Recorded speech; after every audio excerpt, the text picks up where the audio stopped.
Sıra vuruyorsun. Naha derkasına dibêjin zaza zimankî xerîb e. Yani hew ew zimanê zaza ma û zazakî wî jî dixwazin bişewitînin û bela bikin. Zaza û kurmanc yek dil, yek ziman in. Xwîna wan yek in. Şimdi Loran, Soran, Goran, Kurmancı, Zazaki, Demli. Yani bunlar bir dil, bir kan, bir namustur. Nasıl Azerbaycan Türkü ile Türkiye Türkü bir kan, bir kardeşse, Zazada Kurmancı da bir dil, bir kan, bir namustur. Lehçeler değişebilir. Azerbaycan'ın lehçesine bakın. Kimse onların Türkçesinden doğru düz hiçbir şey anlamıyor. Zazada Kürtçe'de anlamıyor diye bir dil değildir, anlamına gelmez. Kardeş dildir. Benim babaannem Paron'un Zazasıdır. Dedem de Diyarbakır'ın Kürdüdür.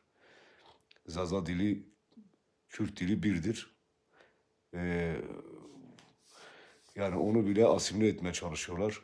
Bir dilimiz kalmıştı, onu da yok etmeye çalışıyorlar. Ayrıştırmaya çalışıyorlar. Öyle bir şey yok. Öyle bir şeyi kimse kabul etmez, edemez de.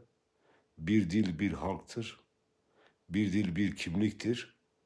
Bir dil insanın benliğidir. O yüzden Zaza dili, Kürt dili bir dildir.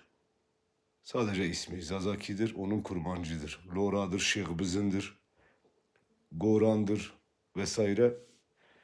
O yüzden böyle şeylere kalmayın. Zaza dili, Kürt dili aynı dildir. Bunu dile getirmek istedim. Yani bunu yaparak Zazaki ve Kurmancı yani bizi birbirimizden ayrıştırmaya çalışıyorlar, koparmaya çalışıyorlar. Bir şekilde bizi zayıflatmaya çalışıyorlar.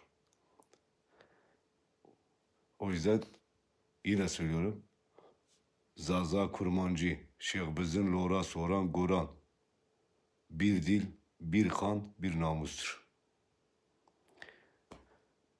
Xabaş müzekin gerekli ki hoş, gerekli dilşah. Hepinizin de sevgiyle saygıyla ediyorum. Xabaş müzekin, Ronya Çavi'min. Şevbaş, geceniz güzel olsun. Ki gözümsünüz. Hatırıyor.